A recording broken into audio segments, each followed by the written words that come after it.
warahmatullahi wabarakatuh. Waalaikumsalam warahmatullahi wabarakatuh. Alhamdulillah wassalatu wassalamu ala Rasulillah. Pertama-tama kami ucapkan terima kasih atas kesediaan Ustadz untuk mengisi kekosongannya. Berbicara tentang ibadah tentu saya kira sangat luas barangkali cakupannya. Ya, karena ibadah itu tidak terbatas. Tidak terbatas waktu, tidak terbatas tempat.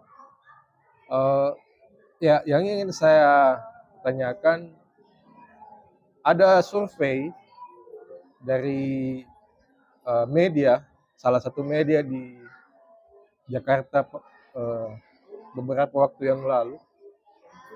Itu survei itu menyatakan bahwa ternyata tingkat religiusitas masyarakat kita itu tidak berbanding lurus dengan tingkat ketaatan terhadap peraturan pemerintah misalnya. Atau misalnya tidak usah jauh-jauh, misalnya kayak tingkat religiusitas itu tidak berbanding lurus dengan tingkat perilaku.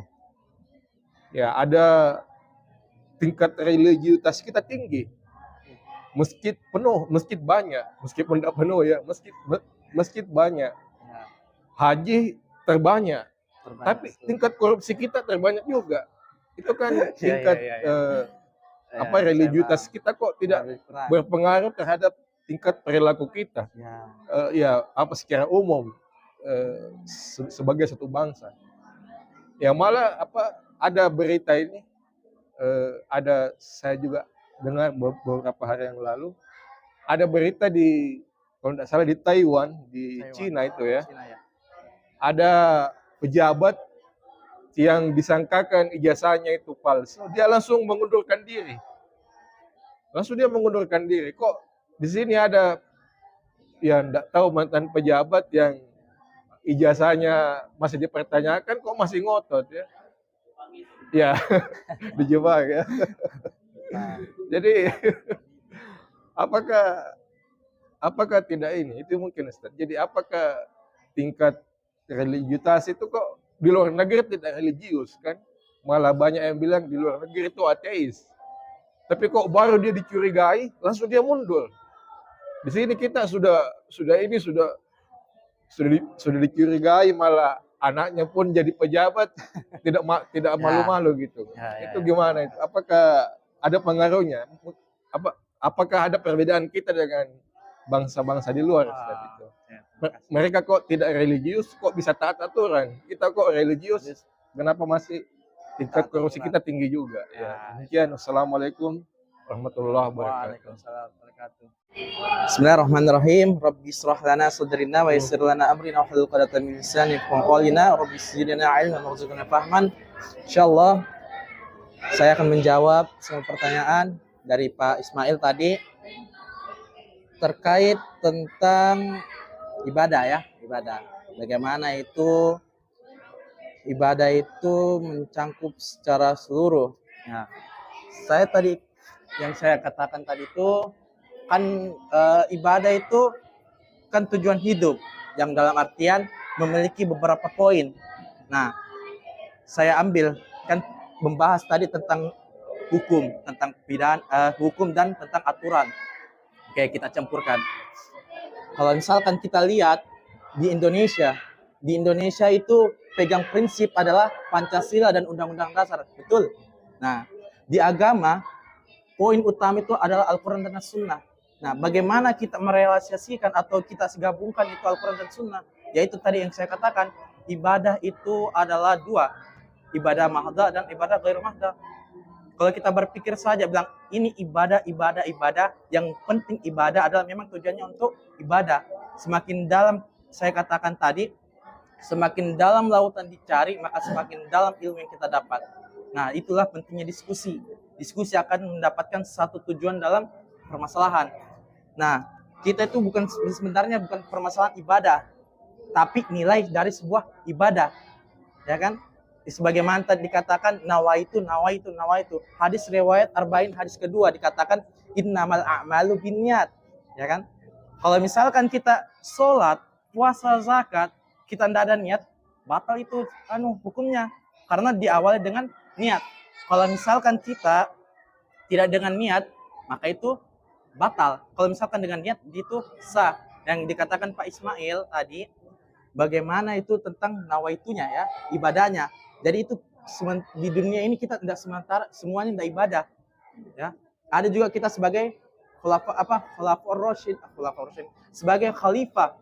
Di dalam Al-Qur'an Al-Baqarah ayat 30, wa idz qala rabbuka lil malaikati inni ja'ilun, ya. Kata Allah ja'ilun, artinya aku menjadikan ja'ilun fil ardi khalifah, Adam sebagai khalifah. Bagaimana kita memimpin dalam rumah tangga ya. Kalau misalkan memimpin diri kita sendiri, kalau misalkan mencakup secara negara, presiden memimpin beberapa gubernur, menteri beberapa gubernur beberapa wali kota beberapa RW, RT, bagaimana beberapa keluarga, bagaimana kita menjadi pimpinan dalam keluarga kita.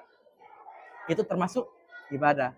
Jadi kalau misalkan kita mencangkutkan ibadah dalam kehidupan kita sehari-hari, itu ibadah. Karena bedanya itu pandangan kita tentang ibadah. Tapi kita tidak berpikir apa nilai ibadah itu. Ya. Kalau kita lihat anak sekolah, dia hanya fokus terhadap ujian, tapi tidak lihat hasil belajar mereka. Kan yang tadi juga disampaikan bagaimana realitas, ya kan? Bagaimana kita kemunduran, ya kan? Kalau misalkan kita lihat anak sekolah sekarang, mereka hanya dikaitkan dengan teori yang ada. Jadi dia hanya menerima dari sebuah ujian. Jadi dia kerjakan tanpa memahami. Ya, kalau misalkan ibadah juga tanpa kita lihat dengan niatkan ibadah, maka tidak ada hasil. Jadi kita lihat hasil dari sebuah ibadah. Hasil ibadah itu ibadah ghairu mahda. Kita jadi pemimpin itu ibadah. Niat sebagai kepala keluarga itu ibadah. Ya Allah, aku melakukan hal ini karena ya Allah, karena Engkau memberikan aku amanah, bukankah anak sebagai amanah? Betul. Di dalam hadis dikatakan tidaklah seorang bayi itu sebagai orang suci kecuali dia mengikuti Yahudi, Nasrani dan Majusi. Berarti dia ikut kedua orang tuanya. Berarti ini sebagaimana kalau misalkan kita lihat orang tua atau bapak sebagai pimpinan keluarga, dia harus bertanggung jawab atas dirinya dulu. Sebagaimana dalam Al-Qur'an, saya merujuk lagi dalam Al-Qur'an, ya ayyuhalladzina amanu taqullah wal tanzur nafsum ma qaddamat lighada. Ya, kata Allah. Allah tidak memberitakan semua manusia, tapi Allah memberitakan orang-orang yang beriman. Karena kenapa orang beriman diperintahkan? Karena yang mendengar kepada Allah itu adalah orang beriman. Jadi diperhatikan, kita pimpin dulu diri kita, baru kita pimpin tanggung jawab kita. Karena itu akan dipertanggungjawabkan di akhirat. Nah, itu yang pertama. Ada kendala? Paham yang pertanyaan pertama? Oke, kedua tentang mualaf. Ya, bagaimana sudut pandang saya mualaf? Kenapa kebanyakan orang yang mualaf lebih kuat ibadahnya? Ya, oke. Kalau kita lihat, manusia itu tempatnya penasaran. Jika tidak ada rasa penasaran, manusia itu tidak akan merasa puas. Makanya ada seorang ulama mengatakan, kebahagiaan itu cuma dua, di mana kita rasa syukur dan merasa sabar. Dua sumber kebahagiaan yang sejati, syukur dan sabar. Kenapa? Oke, kita lihat. Kenapa banyak orang yang mualaf? Tidak ada yang cepat sekali ibadahnya, kuat banget ibadahnya. Kalau kita lihat ustaz yang viral, ustaz siapa namanya? Ya, ustaz yang Yahya Wahuni, mualaf, kuat ibadah. Oke, sebelum kita melangkah ke yang ibadah dulu, kita lihat niatnya untuk apa. Banyak ada sebuah cerita, di zaman dulu ada dua orang, ya. Dua orang memiliki tetangga. Yang pertama, anggaplah saya memiliki tetangga, ya. Saya memiliki tetangga saya kelaparan. Tetangga saya anak yatim piatu, sedangkan saya memiliki harta yang melimpah. Saya tabung beberapa tahun untuk haji. Tapi di suatu ketika, suatu hari, anak yatim ini menangis, Bu. Mana makanan saya? Ternyata yang dimasak adalah batu, bapak-bapak. Batu. Dia meminta ke saya, ketok-ketok, permisi, adakah makanan yang bisa saya makan untuk menafkahi anak saya? Tapi saya bertahun-tahun, harta yang saya kumpulkan untuk naik haji, kuserahkan sepenuhnya untuk tetangga saya. Dalam artian apa? Saya ikhlas, saya tabung untuk naik haji berpuluh-puluh tahun. Saya pakai untuk tetangga saya yang kelaparan. Bagaimana perasaan saya bertahun-tahun untuk naik haji? Tapi malaikat bertanya kepada Allah Subhanahu wa taala, "Ya Allah, di tahun ini siapa yang di antara seluruh Ka'bah ini yang diterima pahalanya di sisi Allah, pahala haji?" Wahai malaikat, cuma 2. Siapa itu? Saya dan orang yang disebutkan teman saya. Kenapa demikian? Allah tidak melihat ibadah kita, tapi Allah melihat bagaimana niat kita. Kenapa kebanyakan mualaf yang religius? Mereka bersungguh-sungguh dan bersyukur atas ibadah yang dia jalani.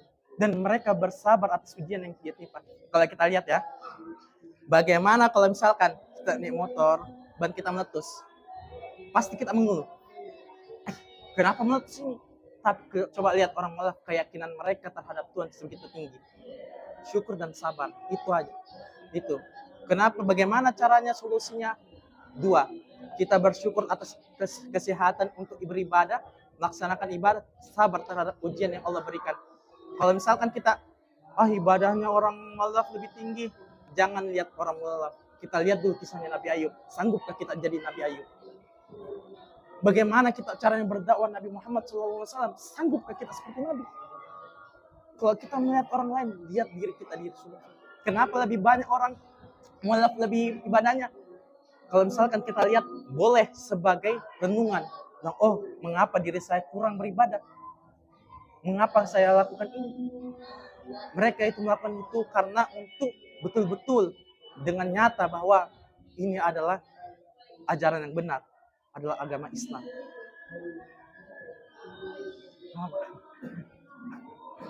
Intinya itu mereka berpikir Ya. akan banyak muslim sendiri. Betul.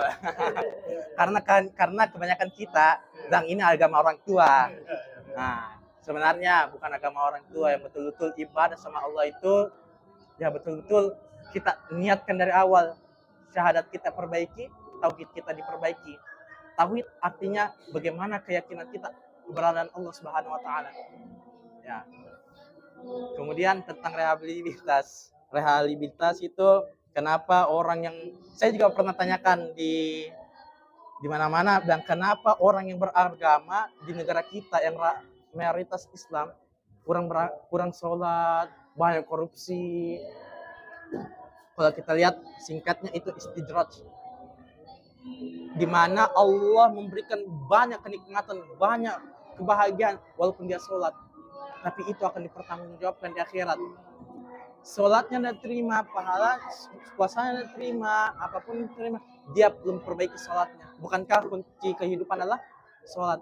Dokter tidak menjamin makan obat kita akan sembuh. Tidak ada kata gitu. Cuma dokter sarankan akan sembuh. Tidak ada guru menjamin kamu akan pintar, palingan 1 atau beberapa murid yang pintar. Tapi Allah menjamin perbaiki sholatmu, maka kita akan perbaiki kehidupan kita. Kenapa rehabilitasnya kebanyakan di luar lebih religius, di negara kita kurang? Pertama, kita di bawah hukum, tinta di atas putih, hitam di atas putih. Kemudian bagaimana tentang agama? Kenapa kita kalah? Kenapa kita kurang maju? Karena kita itu dengan aturan yang dimana aturan negara ini berprinsip yang penting kita laksanakan programnya untuk kehidupan bangsa. Seandainya semua guru berpikir saya melakukan ini karena tulus, diubah caranya mengajar, maka kita tidak akan ketinggalan. Jika kita kebanyakan praktek, maka kita betul teori sama praktek itu diseimbangkan, bukan sekedar teori. Mungkin cukup sekian dan terima kasih atas kesempatan malam ini. Mudah-mudahan yang hadir di majelis ini diberkahi oleh Allah Subhanahu wa taala dan diberikan kesehatan, Wabillahi taufik saya tutup dengan akhiri wallahu musta'an wa alaihi tuklan. Assalamualaikum warahmatullahi wabarakatuh.